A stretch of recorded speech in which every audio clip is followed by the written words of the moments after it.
Mollie Green and Darren Rudge. Well, yes, sometimes that's God's way of getting you to enjoy Gardener's World. The Happy Garden. Oh, hang on a second. Sorry, Darren, the cat's just come in. It obviously takes priority. Hang on a second, she's got to have my seat. Hang on, Darren. Wait a second. I'll sit here. You can have the comfortable chair. Hang on, Daz. I've literally just got home, so she's been on her own all day, so I'm really conscious that she has a bit of company if she wants to come and sit with me. Sorry, Darren, hang on. That's all right. She is 20. Come on. There, you have that chair. I'll have the uncomfortable chair. Oh, yeah. There we are, because then she'll sit with me. You sit there. Okay, I've got the wooden chair. Okay, you sit there. All right, good. Okay, let's go. Mollie Green and Darren Rudge. Well, yes, sometimes that's God's way of getting you to enjoy Gardener's World. The Happy Garden. And another edition of the Happy Garden podcast is now underway. We're off. And so much to talk about today. Hopefully you've been able to get out and about, and there is nothing nicer than taking your morning tea or coffee outside on a cold but sunny morning, which we're getting increasingly, and imagining and planning as you sit and stare at your garden. It's definitely changing, isn't it, on a weekly basis now, from brown to green, from bare soil to weeds. It's all action stations. Oh, and this morning I saw my first bluebell as well. Beautiful time of the year. Let me introduce you to our troop leader for proceedings today. It's your horticultural expert, the magnificent Darren Rudge. Hello. Hey, Dazzler Pants, how are you today? I'm all right, thank you. Not too bad at all. No, I know. No, you know that's a lie. I know that's a lie. You've had an awful lot of work to do today. Oh, I've had some RHS work to do for about 8 hours today. Well, Darren and I, we're recording this podcast sort of late evening, aren't we? We've both had long days, but yeah, you've been doing an awful lot of paperwork, so... Yeah, you've been doing a lot of work as well. Oh, we're so hard-working, Darren. Oh, God. so hard-working. Yeah, we are. Right, awful lot to come up on the podcast. Darren, I know you want to talk about, well, we've got a Gardener's World Live announcement from you a bit later on. Yeah, oh, yes. I've got my new sow and grow slot. Which we're looking forward to. If you've seen our Facebook, the Happy Garden podcast Facebook, a couple of people have been in touch saying, literally, Darren, help. Our seedlings are falling over. So hopefully you can instill some advice a little bit later on. But of course, no problem at all with that. I'm pretty sure I've got most of the answers from the pictures that I've actually seen. Fab. So... And definitely. Also, we had Froglife, the wonderful charity Froglife, on the show, yes, on the podcast last week. Froglife are going to join us. Going to talk to Kathy Wormold, CEO of Froglife, on this aspect of stopping spawn sales. It was something I wasn't aware of until I spoke to Kathy, that they have sort of an annual social media campaign during March to tackle the illegal practice of selling wild-caught amphibian spawn and tadpoles online. Did you know that happened, Darren? Well, I didn't, but I can imagine it does, because everything's on the black market these days, isn't it? But, well... Well, we'll find out why they're trying to stop spawn sales a little bit later on. Oh, and Darren, Andy Lound will be here a little bit later on. Oh, I have to say... So do I. have to say... You say it. You know, last week's History of the Bush has just been the talking points. I know. So many people have mentioned it to me as well. Have they to you? Most definitely. Oh, we did giggle last week, didn't we? Gertrude Jekyll's hedge, let's say. Well, it's the horticultural history today is of carrots, because it's International Carrot Day on the 4th of April. Wow. So, yeah, the historical facts on carrots. Darren. Hello. Why is a carrot orange and pointy? I don't know. Why is a carrot orange and pointy? Because if it were round and green, it would be a pea. Thank you. Now, are your jokes as good as that a little bit later on? I think I can offer something slightly better. You see, the one you did a couple of weeks ago about the Naked Gardening Club, I'm still laughing about that one. I am. Oh, fabulous. So much to do today. That and much more to come. All of this and more still to come on The Happy Garden with Mollie Green and Darren Rudge. As always, our Dad, shall we start with some jobs for the week ahead? Now in the Happy Garden. Oh, I say, sweetie, this is my favourite bit. Time for Darren to be absolutely flabulous and regale us with his gardening jobs for the week ahead. Well, yes. 3, 2, 1, and go. Well, folks, fill the gaps in your flower beds with primulas and polyanthus, plus broom forsythia flowering currants as soon as they have faded. Their flowers have faded. Leave daffodil foliage intact for at least 6 weeks after flowering to regenerate those bulbs so they'll bloom again for you next year. Plant out groups of gladioli in borders and sow sweet peas directly into the base of cane supports or obelisks. Sow also seeds of dwarf beans in deep pots or in cardboard toilet roll tubes filled with compost. In the veg garden, plant out new asparagus beds and continue planting potatoes, shallots and onion sets, and feed spring cabbage with a high nitrogen fertiliser, and remove forcing jars from rhubarb if you've used them, and let them grow uncovered so you'll develop those wonderful, sweet and gorgeous stalks that you all love to eat with a little dip of sugar.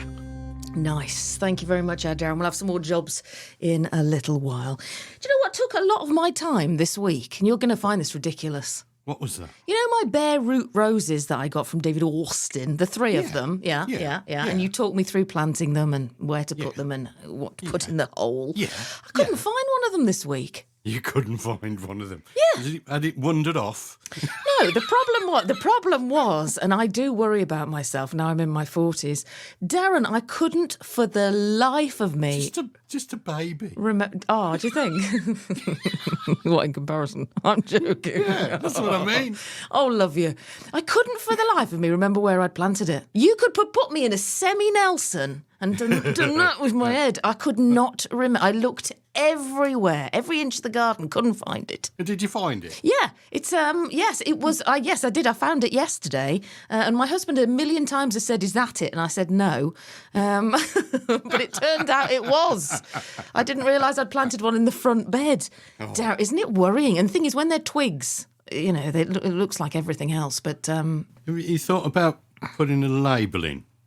So it marks in hindsight, definitely, because there is so much detritus in the garden, isn't there, with twigs and last year's hydrangea heads that are on the floor and this, that and the other, and leaves. Funny you say that. I'm going to tie a little orange ribbon around the bare root stock in the future so I know where it is. And we can sing that song, can't we? Well, what's that?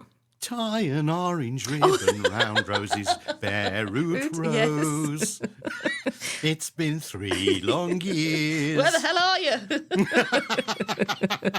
We'll have to get the houseplant band onto that. But honestly, it didn't half worry me in the week. But it's a good little tip. But the good thing is, because if you remember, I said to you, I think I might have just bought £70 worth of twigs. They have just started. There's a tiny little red nub about every inch up every single bare root rose. It's the most beautiful sight. Yeah, I see. I told you to keep the faith. Yeah, keep you did. the faith. Hold your They'll nerve. be there and they'll make wonderful roses for you. Yeah. And they're probably better than pot-grown roses. They're going to be a lot better than pot-grown roses because pot-grown roses, folks, have been restricted. Those have come from a field. They've got a lovely root system that's ready to go. So they'll be fine. Yeah. I'm going to take regular pictures and probably put it on the Facebook page. Facebook, by the way, is the Happy Garden Podcast. If you'd like to follow us there, you can do. Now, April the 4th, International Carrot Day. Andy Lound will be here shortly with the history of the humble carrot. And we'll be hearing about the campaign to stop illegal sales of wild frog spawn shortly as well here on the podcast. Shall we start with a little question now for you, Darren? I've got several questions to get through for you today. Yeah? Right, here we go. This is, I think this was on the email, which is the happygardenpodcast@gmail.com. Any questions, any worries you've got about anything in your garden or successes and tips, anything that you want to share, it's the happygardenpodcast@gmail.com. Mollie, Darren, I've got a cactus which I rescued from a friend who was going to throw it out. I changed the compost for cactus compost, and it is looking much better. However, I heard you say in one of the podcasts that plants don't like sun on their roots. As you can see, this is in a glass container and on a windowsill. Darren, should I be repotting it to another container? Any tips that you have to help it thrive? As you can see, it is a little bit brown in places. And that's from Coral. Darren. Well, in general terms, plants don't like sun on their roots, Coral. Okay, but cacti, slightly different. They do like it warm, don't they? No, I mean, the root system is underground, so it should be cooler for them. But actually, all you've got is exposed. You've just got the peripheral roots. So it's not going to be a massive problem for cacti to have its roots. Because let's just describe the picture. This is a glass container that Coral's got cacti planted into. So you can see all the compost below ground level and some of the root system. So I wouldn't think necessarily it's a problem for your cacti. The fact that it's gone brown in some places, again, is just age. That cacti doesn't look any problem to me. It doesn't look as though it's going through any pain or anything like that. And you've got it in exactly the right place on a really nice sunny windowsill. Give it the occasional drink and it'll be fine. And I think your cacti is fine the way it is. Keep it pot bound. Otherwise, you know what happens with cacti? If you pot them up, they grow even bigger. So it's sitting on a nice windowsill. It's just about the right size now. You'll keep it that size if you keep it in that container. But if you decided to buy another really decorative container and pop it into it, wouldn't hurt. Apart from the fact it'll grow a bit bigger for you. So it's really up to yourself. Go on, treat yourself to a new pot, Coral. Treat yourself to a pot from Craig's Cacti, who we'll be seeing at, Chelsea Flower Show, as well as probably the NEC, BBC Gardeners World Live. They'll have one for you there, as well as lots of other cacti. Have you been accredited? You have, haven't you? You've got your ticket for Chelsea. Me? I still haven't got mine. Yeah, I have, yeah. I think you might be going on your own. Got my press pass. Oh, no. You still haven't got mine. Yeah, I think they've been warned about you, Mollie. No, do you know what I think it is, in all seriousness? Because my photo was really, really old, and I don't think it was what they stipulated, because it's like a passport photo. You're not allowed to smile or anything on. You've got to be stood against a blank wall. I think I sent one of me and Bill Bailey, so I think I've been rejected. Oh, you talking about... I have a bone to pick with you, with Mrs. me? Green. What? I do, yeah. You know, when you do your little teasers... Oh, the little video things on the Facebook? Yeah. There's a picture of you comes up with Bill Bailey, and my face is superimposed. Well, isn't that awful? No, that's not the bone I have to pick. Oh, okay. Because I've got the original photo with there's you, me, and Bill Bailey in the centre. Oh. You've cut me off that photo. Well, hang on. No, wait, Rudge. No, wait, because we've got a picture of you, myself, and Richard E. Grant, and you've cut me out. So, come on now. What's good for the goose? I've seen that on your Facebook. I've gone all red. That's really funny. But for that specific thing, for the video thing, I tried to find a picture of you and I laughing, but there was always someone in between. So the best I could do was put your face on Bill Bailey's shoulders. It's fantastic. But he had a nice jacket on, so you look very smart.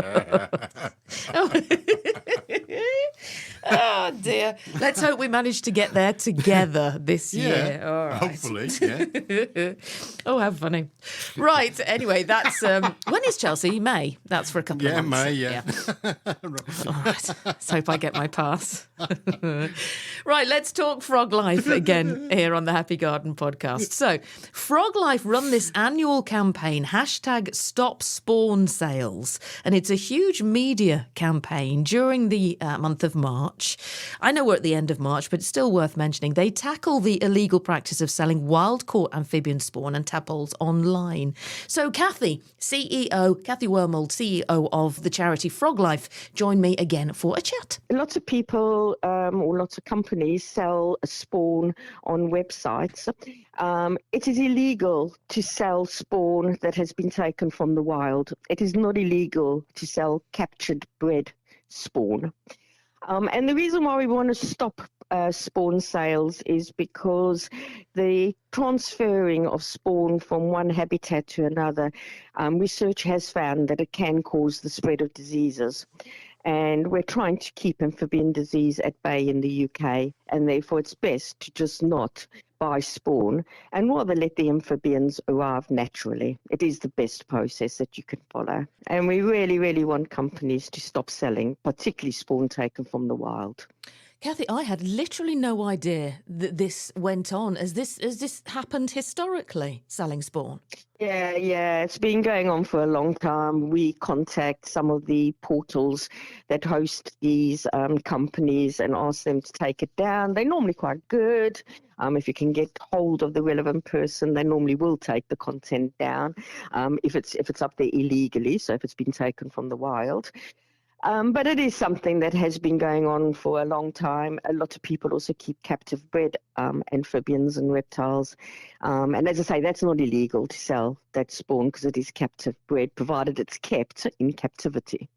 So the problem is people buying these the spawn and then releasing it into the wild, and then you'll have non-native amphibians out in the wild harming our native amphibians. So it's a disease issue, but also an issue that we don't want non-native amphibians to be released into the wild. If people do knowingly see posts, or see posts, should I say, knowing that they have come from the wild, is it you to report it to, or a wildlife crime officer, or what should they do? Yeah, they can report it to their local police wildlife crime officer. Most police authorities do have wildlife crime officers, or they can report it to us and give us the name of the website where they've seen it, and we can follow it up.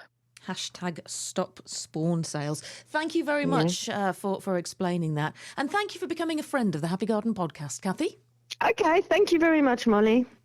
Isn't she lovely, Darren? I do like Kathy. We'll use her again.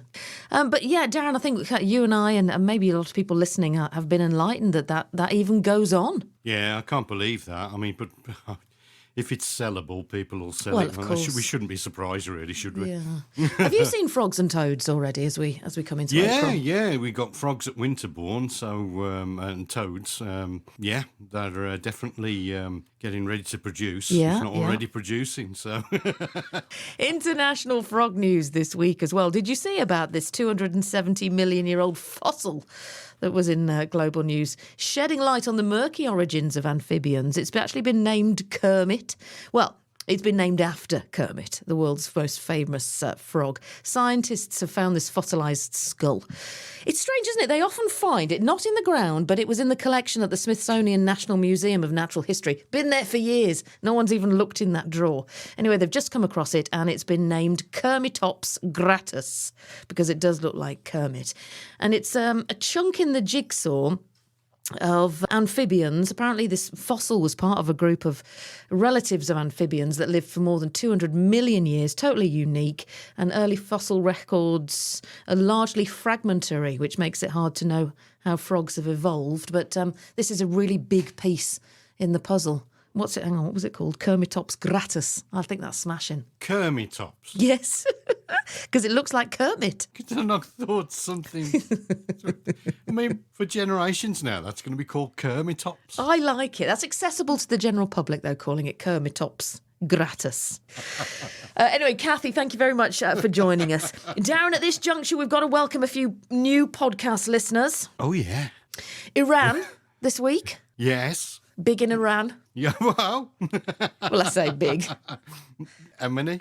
About 17, which Oh, I think, right. which Well, I that's think's all right. good. That's Yeah, all yeah, right. that's Yeah, 17 yeah. downloads Okay. in Iran. Yeah. Someone's been talking about us. Few in Guernsey this week, which is a new area for us. Very posh. Very posh. Darling. Yes. And also, as well, even posher, Switzerland. We've had a fair few in Switzerland. Really? Yeah. Switzerland. So thank you if you've downloaded the Happy Garden podcast in Switzerland.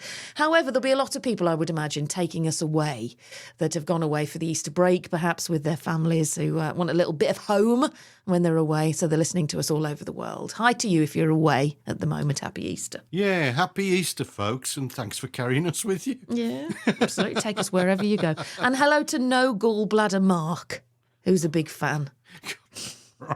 Right. Hello, no gallbladder Mark. Can you guess? What? No, he's got no gallbladder, has he? And he's called Mark. That's the explanation. All right. N-g-b-m.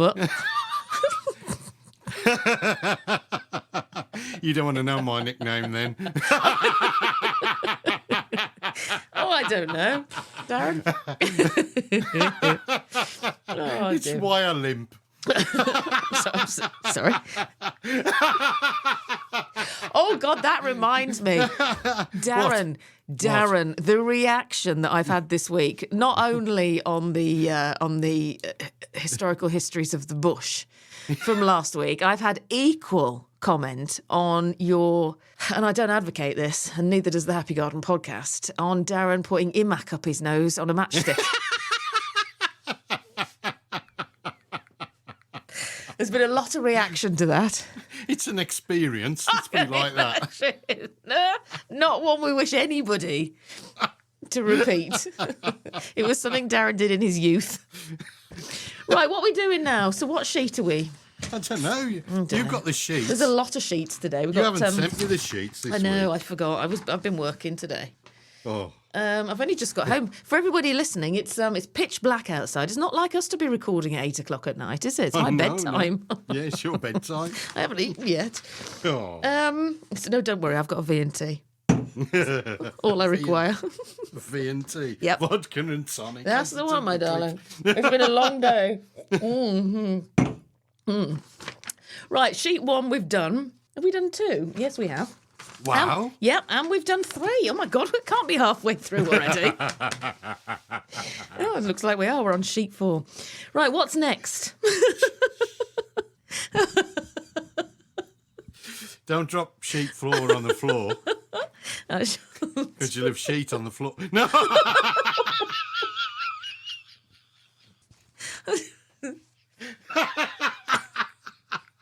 Please say the National Trust aren't listening.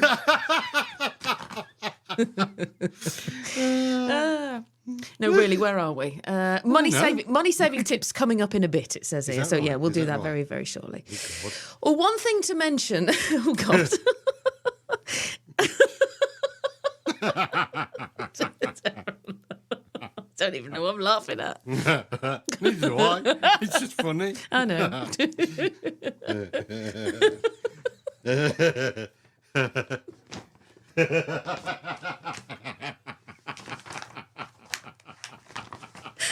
Oh, no. We're back to Christmas where there was 6 minutes of laughter. Oh, yes. Oh, my God, yes, there was a podcast with 6 minutes of laughing. All right. Okay. Now, it says next on my sheet. Hang on.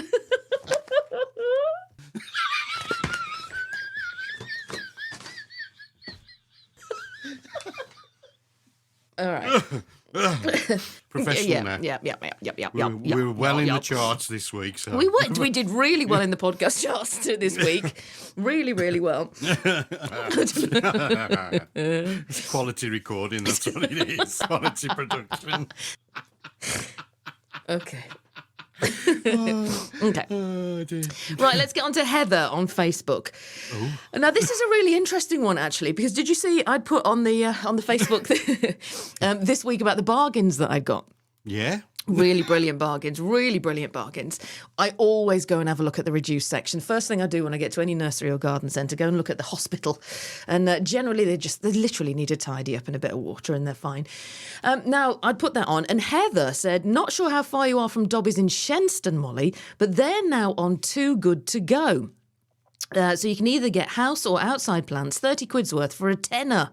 She says, not managed to get one yet as they either sell out fast or I can't get there in the allocated time slot. I had no idea that Dobbies did this, and Dobbies is where I got the bargains from, excuse me.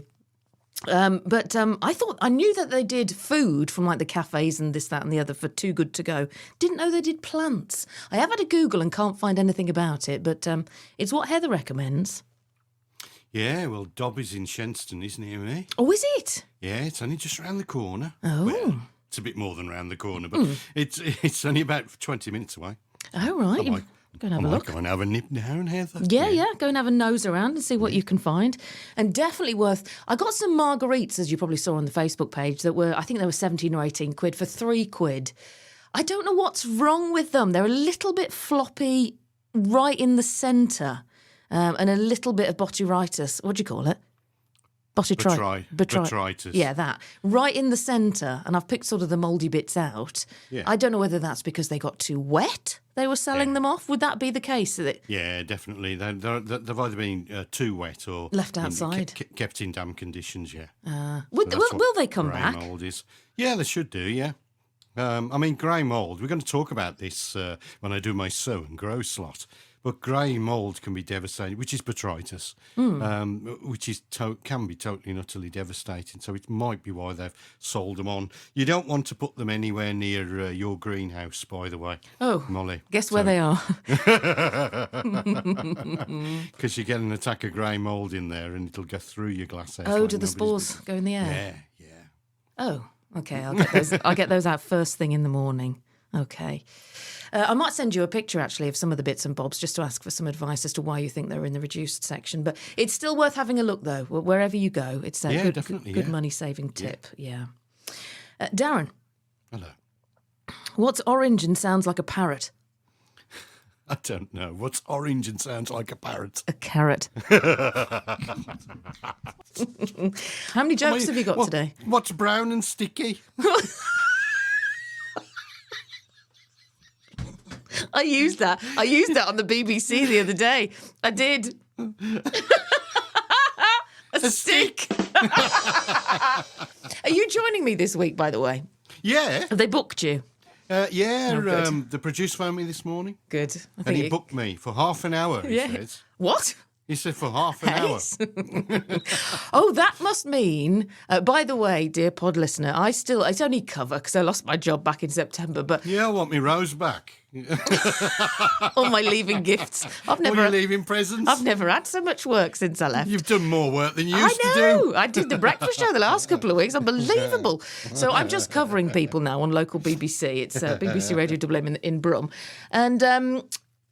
But this week I'm doing the afternoon show, and we start the afternoon show with an inspirational person for half an hour. I wonder if you've been booked for that. Oh, you must have been, yes. No pressure, Darren, but I think you're the BBC's inspirational guest. I'll have to wear a tie. Oh, how exciting. Oh, that will be so funny. They kicked me out the door and now I'm an inspirational man of the week. You lost your job as well. The irony.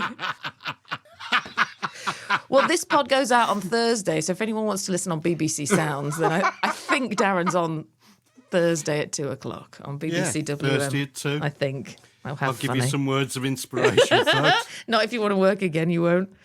All right. Well, according to BBC Gardeners Worldwide, I'm a beacon of horticultural knowledge. Well, do you know what? That? Yeah, I know. Gardeners World Live, I have that written down for about 5 minutes' time. Okay. What did you say you were? A beacon of what? Horticultural knowledge. Let me write that down. That's what the Facebook post said. Okay. We'll talk about that very, very shortly.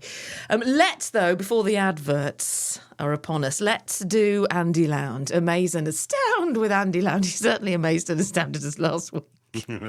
But today, it being International Carrot Day on the 4th of April, here is the magnificent Andy Lound with the history of the carrot. It's Amaze and Astound with Andy Lound. That's me.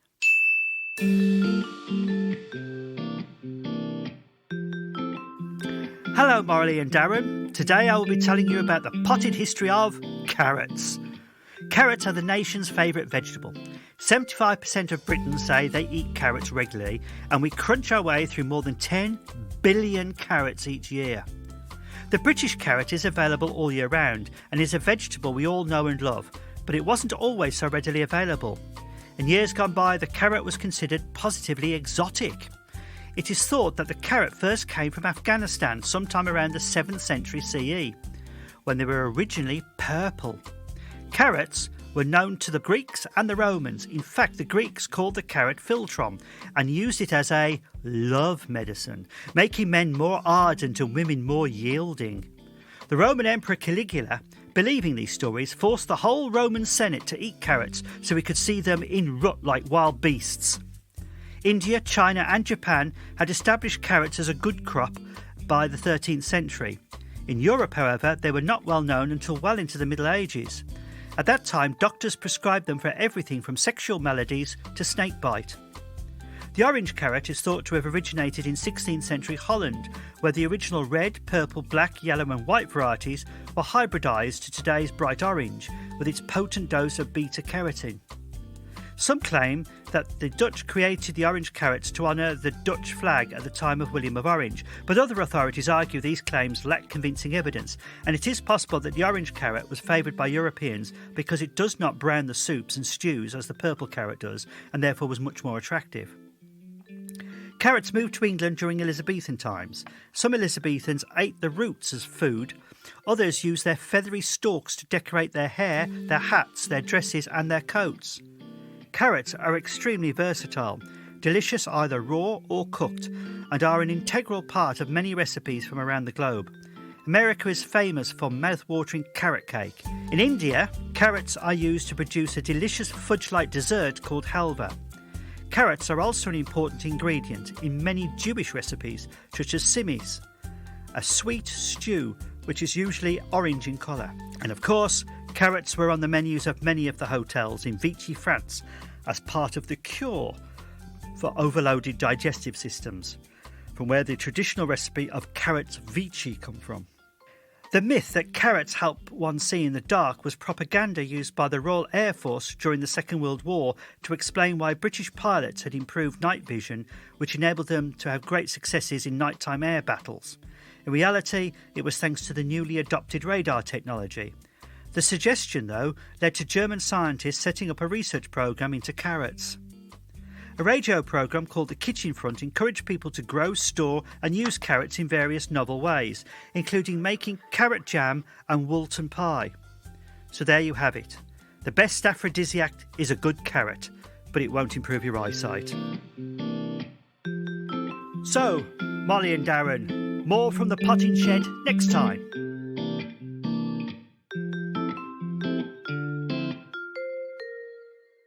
Andy Lound, fabulous. Yay! Thank you very much, Andy Lound. AndrewLound.com if you want to find out more about Andy. But he's here with his horticultural histories every week on the Happy Garden podcast.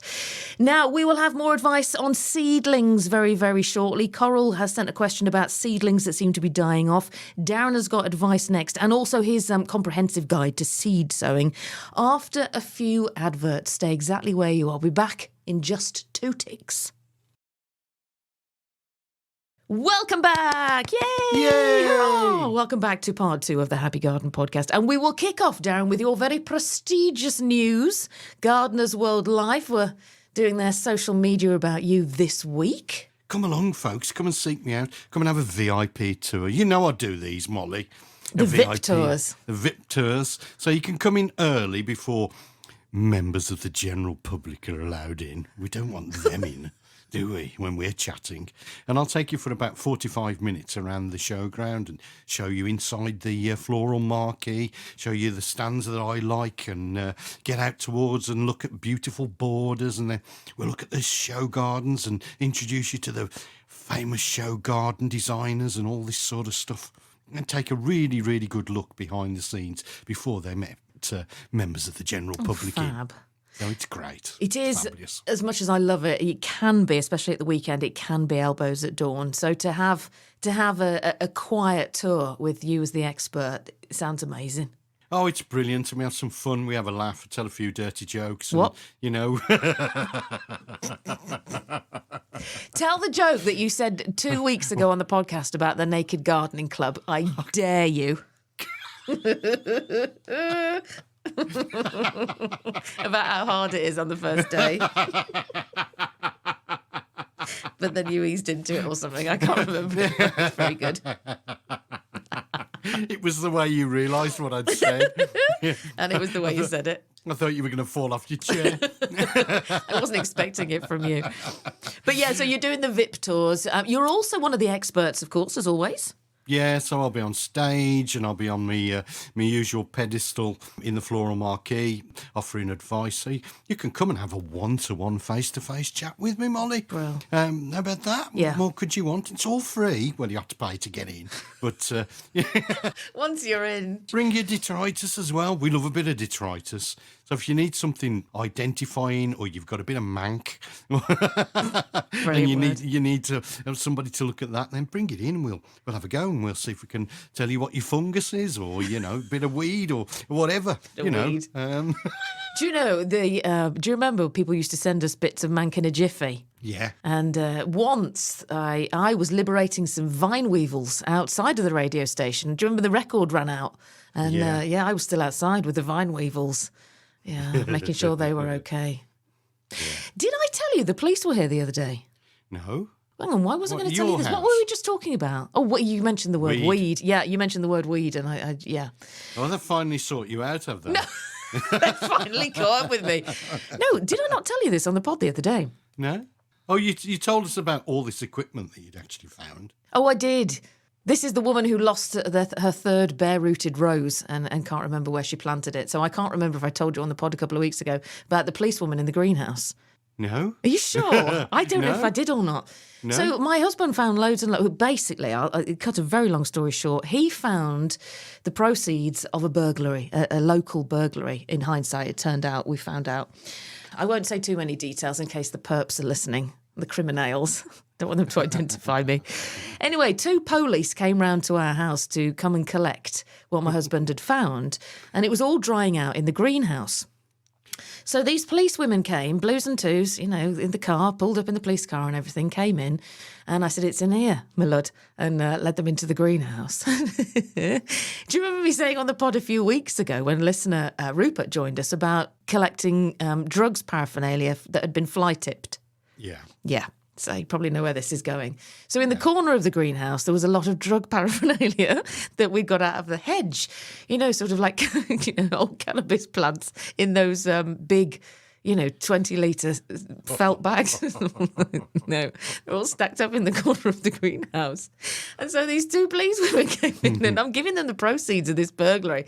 And I could see the policewoman behind was looking at all this. And I had to explain. I said, "Look, this isn't ours." And I explained. But I could just see her looking at it. "Oh no, I'm going to get arrested." But it was. I told her it was just fly tipping, and we'd just taken the bags to grow potatoes. I don't know if she believed me or not. They're not checking your loft.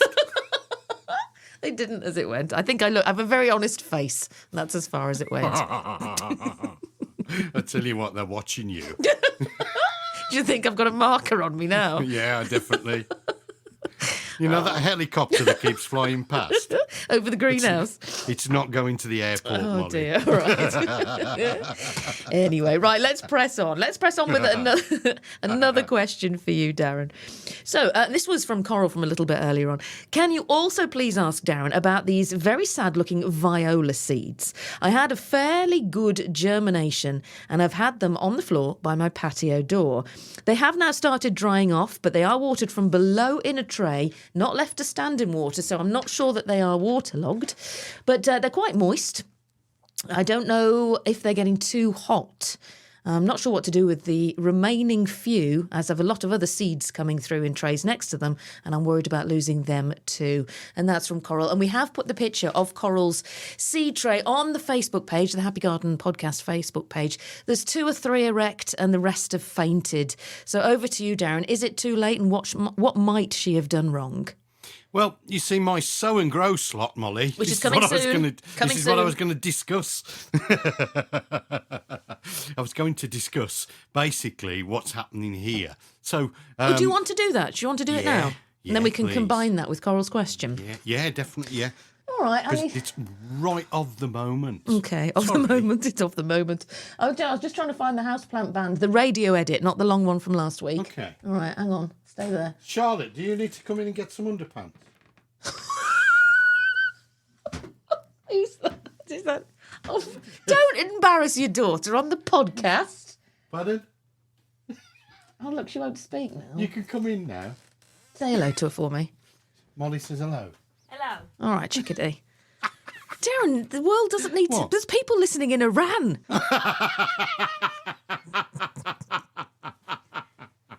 I think what Charlotte's come in for is private. Oh, it's towels. Oh, not that's all right pants. then. Okay. Right, are you ready with your slot? Yes, I'm ready with my slot. Oil that door. Okay, hang on. My packets of seeds are keen to breed the tins that overflow.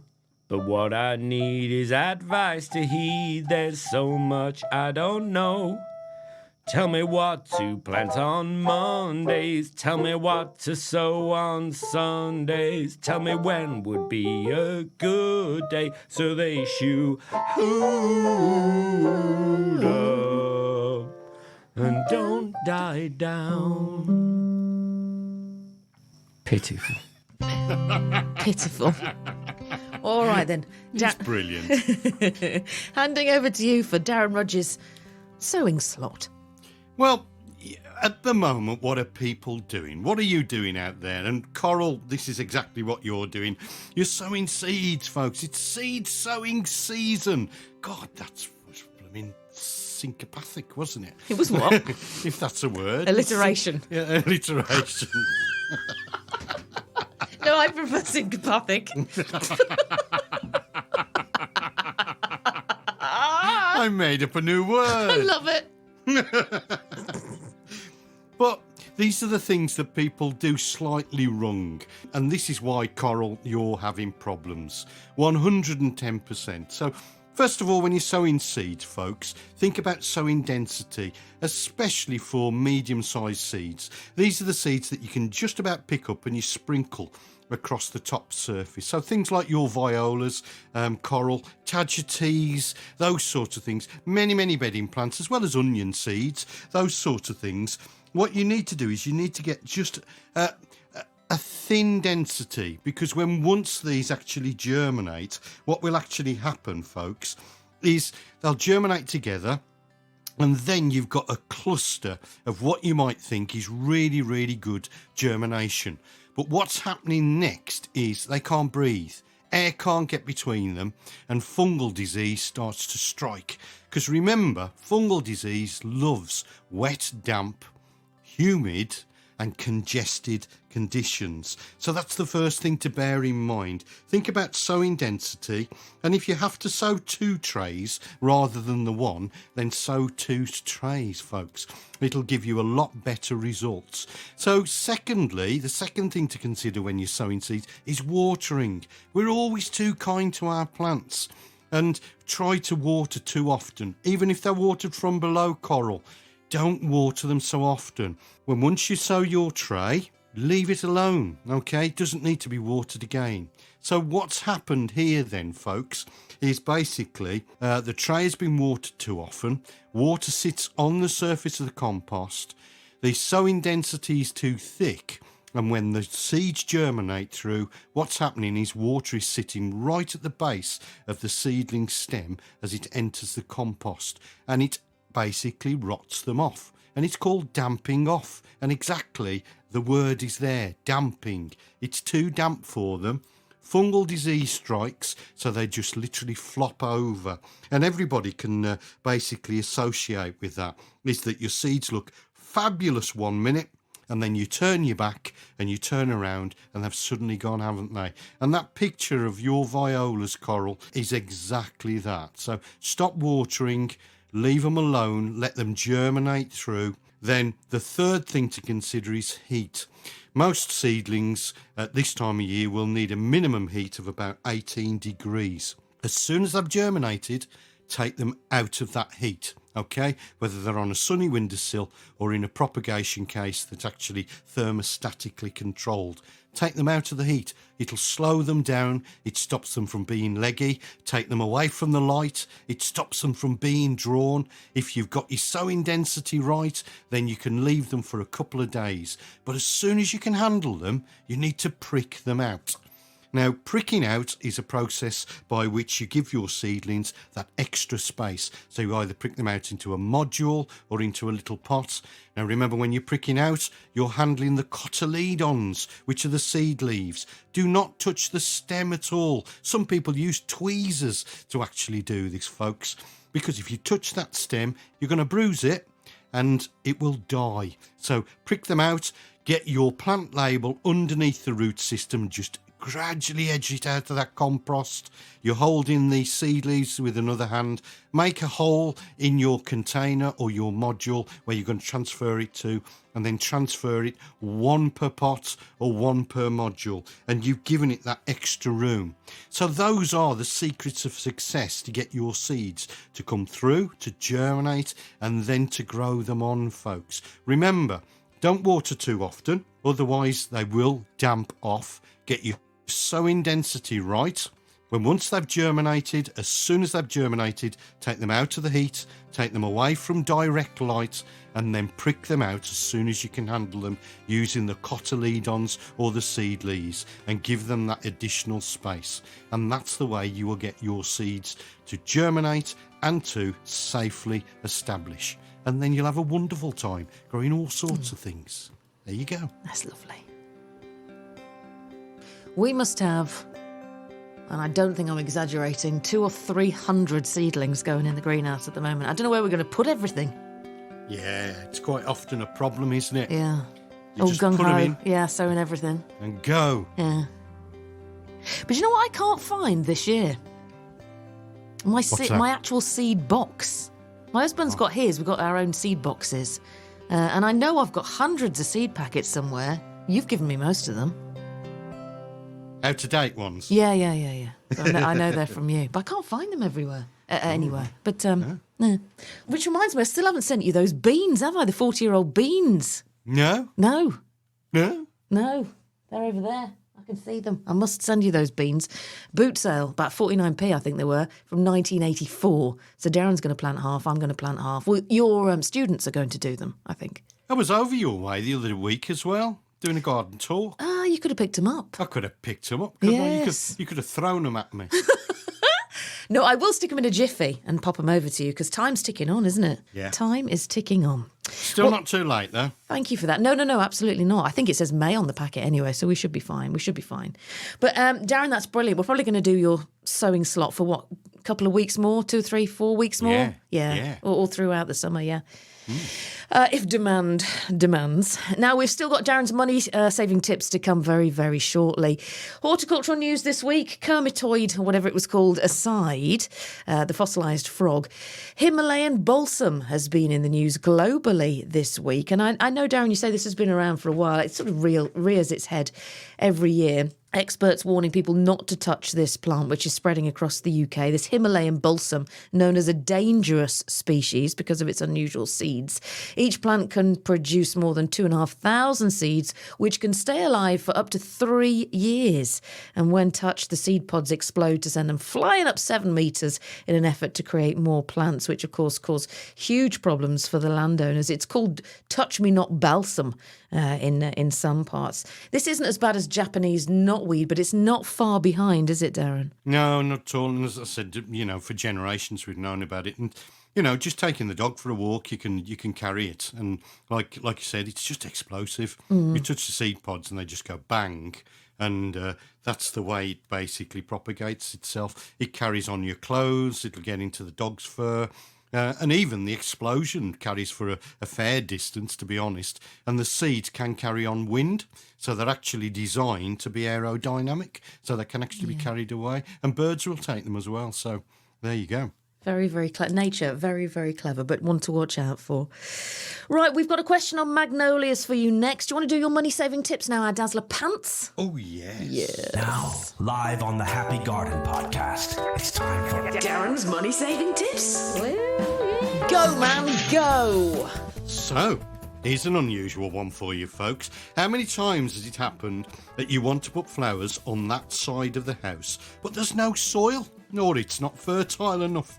If you only had soil instead of a concrete walkway, you would plant a beautiful garden of vegetables and fruits. Well, here's my simple solution. A garden sock. Okay? What? A garden sock. A portable sock in which you can put your soil and compost. This makes it possible to place your garden wherever you like. The garden sock is basically a fabric tube. You fill it with your choice of soil and compost, around about 60 litres worth of soil, and it contains the moisture within it when you water it. And when you lie it down on the ground, you can bend it into all sorts of shapes to fit the area you've actually got. Genius. You can even change the placement during the day to give maximum sunlight. Weeds are not a problem because they don't have any way of getting into the soil. In fact, the only soil that is exposed to the sun or light is the hole you cut in the fabrics to plant in your seedlings, your vegetables or your plants. Oh, I'm very pleased with that one. That's like a big snake. Thigh-high sock. You can have it as long as you like. There's around about 60 litres worth of compost. Wow. So it's a good compost bag full. So there you go. That's genius. Your money-saving tips are brill. Oh, of course. If you've got any that you want to share, you're more than welcome to get in touch with the Happy Garden Podcast, either on Facebook, or you can, which is the Happy Garden Podcast, or you can email the Happy Garden Podcast at gmail.com. Oh, and we must mention you've got a new feature starting next week, Darren, your foraging feature. Yeah, it's quite exciting because every month I'm going to tell you at the beginning of the month what you can forage in your garden and what to look out for and what tasty little treats you've got in your backyard, folks. Nice. So lovely. And this month, wow. Well, next month, I should say. Well, yeah, by the time this comes out, it'll be April-ish, yeah. Yeah. So April is the month when you really, if you want to get into foraging, April is the month to start because there's loads out there, folks. Well, we'll do that next Try week. some of these. Just got to try them. Oh, absolutely. Just got to try them. Give up chocolate for a month. What?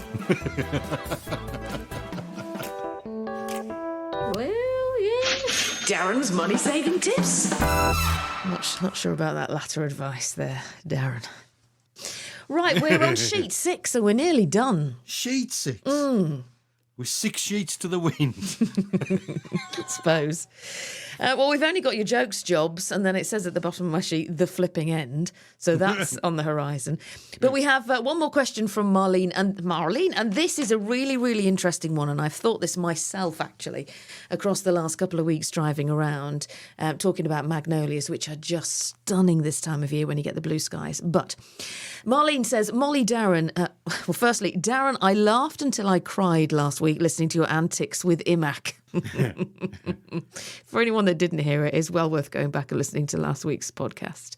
We don't advocate any of it there. Well, I certainly don't. You've got to frighten yourself at least once a week. Frighten yourself. You nearly did yourself a right mischief. Anyway, she says, my question is about magnolias. I always envy everybody's magnolia trees at this time of year, and I think I should get one. The one problem I see and would not like is the confetti of petals on the floor after a few days. I'm not that mobile or agile these days, and I would worry about having to clear up every day for fear of slipping on the slimy petals. Darren, is there a type of magnolia that holds its flowers for longer, meaning they perhaps shrivel on the tree instead of falling so readily? All the best, and thank you for a brilliant podcast. I look forward to it every week. It says in big letters, laughter should be on the NHS. So says Marlene. Well, Marlene, you're right. Laughter should be on the NHS, and, we can prescribe it, can't we? Weekly.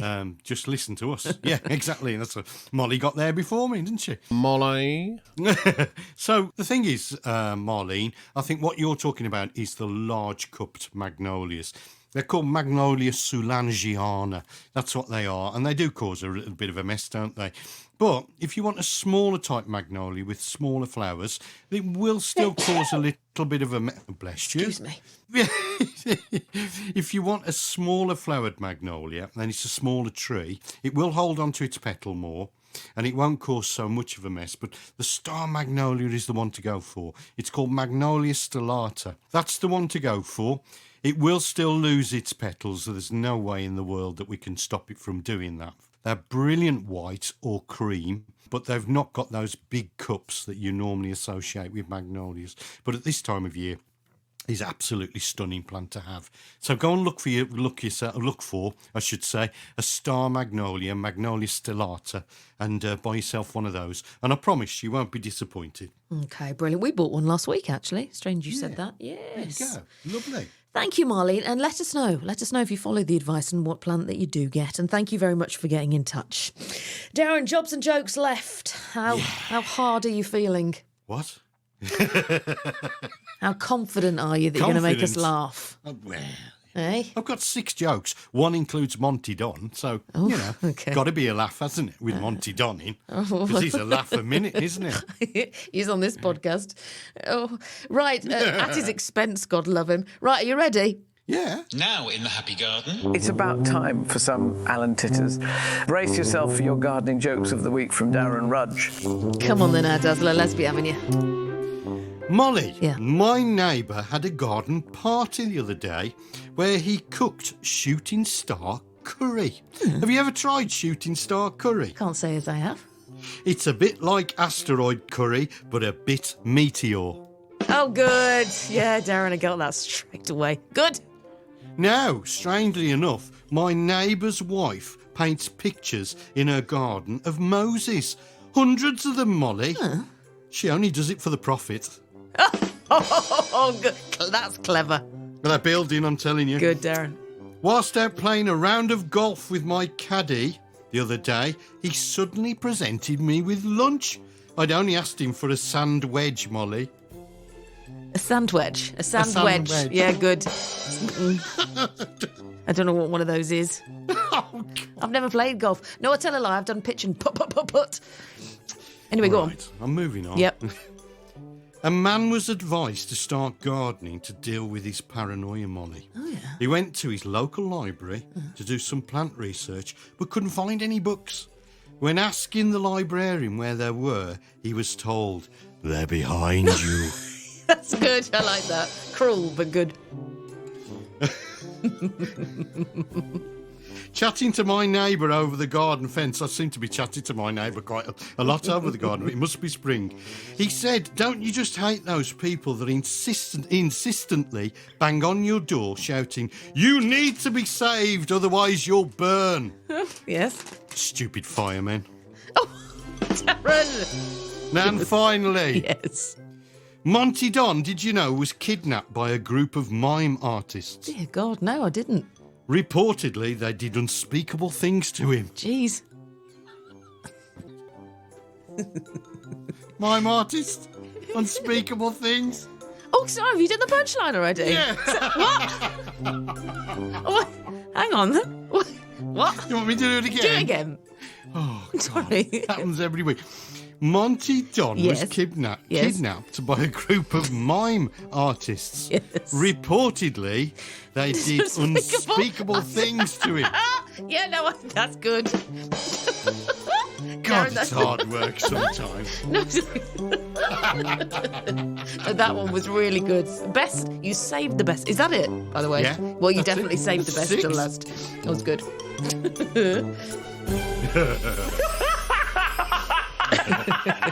That's the funniest thing I've ever heard in my life.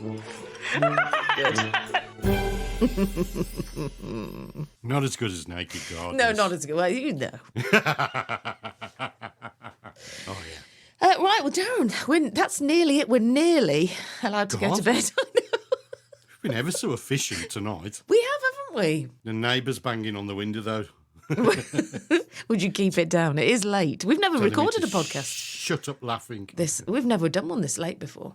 No. Shall we finish with jobs for the week ahead? Yes. Have we done everything else? Yeah. Have we? Yeah. Hang on, let me just double check, because we seem to have whizzed past an awful lot of stuff. Sheet 1, frog spawn. Sheet 2, carrots, cacti. Sheet 3, Kermit. Sheet 4, no gallbladder mark, Andy Lowndes, adverts. Money saving. Sewing slot. Yeah, we've done everything. You know, if you say adverts again, does that mean they'll add more adverts in? Can you imagine? We don't get paid for the ones that are on the pod, as you know, because I moan about it every week.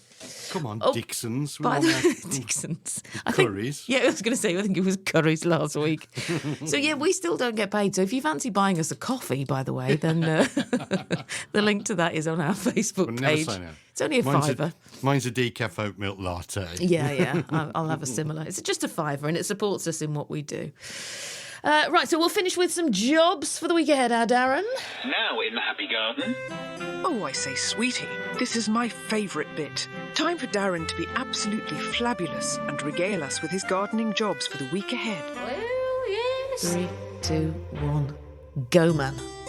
So, general gardening jobs, folks, include spread compost mulch over your borders and around your plants to suppress weeds, put pom-poms and fountains back into the pools, thoroughly cleaning filters first. You can lay turf or sow a new lawn from seed, clean out bird baths and top up with fresh water. Check tree ties are not too tight or cutting into the bark, and loosen if necessary and cut back overgrown ivy. And if you are raising seedlings in your glasshouse, protect pots of seedlings from the cold by making mini cloches from empty plastic bottles, and prick out your seedlings once they have developed their first true seed leaves, which are the cotyledons I was talking about earlier. Open your greenhouse doors on warm days and let it vent, and sow some herbs in pots and trays, including basil, chives, parsley, fennel, coriander. Pot up some pots with summer flowering bulbs, and start feeding your houseplants weekly. Not weekly, as in weakly, but weekly. Weekly. Okay. Weekly. Darren, thank you. There we go. Podcast 30. You. And, you know, done. I can still watch a little bit of telly now. Yes, it's not too late, is it? I've got my lounge pants on already. Yeah, I've got my pyjamas on already. Yeah. Ready to go to bed. Ready to go with to Jimmy bed. Jams. Yes. It's got quite a different experience recording at night. It is really. Like last Sunday, didn't we do it? It was dark, but it was morning. It was morning last week, yeah. It was, wasn't it? Opposite end of the day, yeah. Even the sun hadn't got up yet. Yeah. Oh, no, I've thoroughly enjoyed it. And I know by the time this podcast goes out, you will have joined me already on the BBC. But what time have you been booked for? Is it a 2 o'clock slot? Yeah, I think so. Oh, yeah. yes, you are my inspirational guest then. Jared, you're going to have to come up with half an hour's content. Literally, I just introduced you to say, let's do a deep dive into Darren Rudge, and what? Then and then it's over to you. You're going to have to fill half hour. Good luck with that. That's okay. Can I come in and mess with the faders? Oh, you actually coming into this radio studio? I could do if you want me to. Well, I suppose you could, couldn't you? Yeah. Oh, it'll be like the old days. Oh, it will, yeah. Do you think they'll allow me through the door? Yes. Have you still got your pass? Think my pass will? Yeah, I was going to say, do you think my pass will still No, they work? cancel you. Yeah, no, I know they do. You want me to come in? I'll come in. All right, well, we'll discuss. Yeah. All right, Ace. Yeah, it'd Oh, be how great. exciting. Because I'd see my old friends and, you know, reminisce and, Yeah, about the good old days. And like the When we had a days. job. When we had a job. We didn't ask people to buy us Buy coffees. us coffees for a £5. And a sausage roll from Greg's. No. Times are a-changing, Darren. Well, listen. You go and watch a bit of telly and go to bed. I've got pizza in the other room, so I've got to go and down that, and I'm going to bed as well. Thank you, everyone. Thank you so much for being with us on the Happy Garden podcast. We've reached episode 30, and we are very grateful for your continued support. So thank you. And enjoy your Easter. If maybe you've got little ones, grandkids off, and you're going to spend some time with the family. And if you need to get out and about and dodge the showers, get a bit of you time, then follow all Darren's instructions and have a fab time in your garden. Yeah, have a fab time, folks. No excuse now. The weather's not bad anymore. It's quite warm. So get out there and go and have a really good play in the mud. Yeah, absolutely. Happy Easter. Happy Easter, folks. You've been listening to the Happy Garden podcast with Mollie Green and Darren Rudge. If you'd like to send them an email, get in touch with the Happy Garden podcast by emailing thehappygardenpodcast@gmail.com. Follow them on social media. Just search for the Happy Garden podcast. Can we say Happy Garden podcast just one more time? The Happy Garden podcast.